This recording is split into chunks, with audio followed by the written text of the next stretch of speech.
Hello YouTube friends, Itsy here, and I'm at beautiful Ross Park in Chestnut Hill, Ross Township. That's the Chestnut Ridge over there, that mountain. And if you want to pan around just to show the beauty of this, there's a mile loop trail here that's really pretty. There's a lot of wild edibles and just really pretty. Sometimes in the evening I like to take a walk here just because it's quiet and peaceful and just fun. But I figured I'd do another video on wild edibles for you. I have two plants I want to show you today. But first I want to point out the one I showed you last week and how far along it's come in this area. This is the false hellebore. Now this is not edible. Some people call it green hellebore. I just wanted to show you how far along it's come. Check out its height. When I first did the video on it, it was pretty much just not even a foot off the ground, and now it's this high. And the leaves are absolutely gorgeous. And also I showed you last week the skunk cabbage, and these big beautiful leaves of skunk cabbage, which I don't even want to break one because it smells pretty yucky. And someone asked me if the skunk cabbage was edible. I like to point out different native plants and things that have established themselves. Those really aren't edible. Hellebore definitely not edible. Skunk cabbage edible, but you really don't want to eat it unless you want to eat what tastes like skunk piss.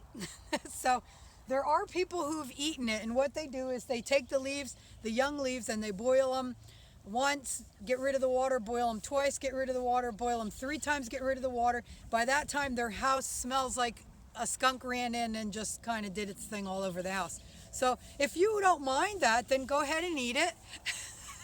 It doesn't sound real good to me, so I probably would not eat it, and I really don't need to experiment with it. I'm happy without eating it. So, but I did want to point out 2 plants to you which are edible. One is garlic mustard, and this here is garlic mustard. This is a highly invasive plant. And I'm going to actually take a leaf off and show that to you then, and show you what to do with that too if you want to eat it. The next one here is mustard. It's a yellow mustard in the mustard family, and I'm going to actually pull that away too and show you what they look like and how to eat that. So, is our video still rolling? Good. Okay. So, here's garlic mustard, highly invasive plant. I suggest you don't plant this at your house just to have some, because you really don't want it. Nothing else will grow. This is the leaf. Is that a nice close-up there? This is the leaf of the garlic mustard. This is what the flower looks like.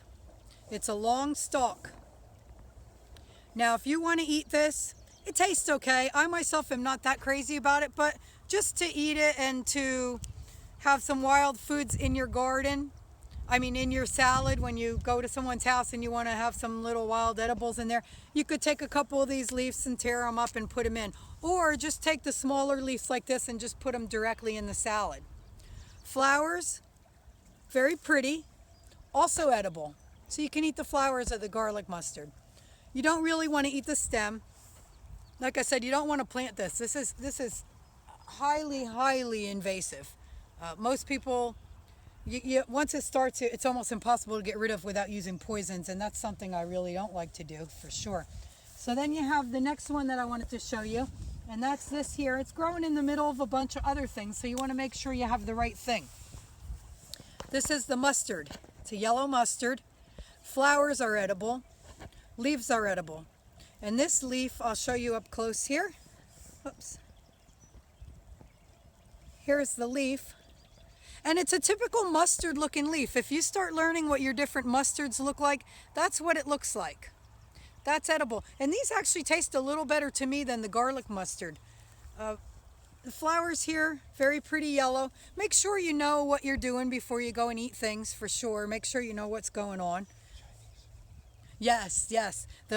I used to live in an area where down below there was a lake, and I'd see, when I first moved in there, I would see these Chinese people pulled off, and they had plastic bags, and they were just loading their bags up with this stuff. And at the time I didn't know, what are they doing? And I asked them, what are you doing? And they said, oh, mustard.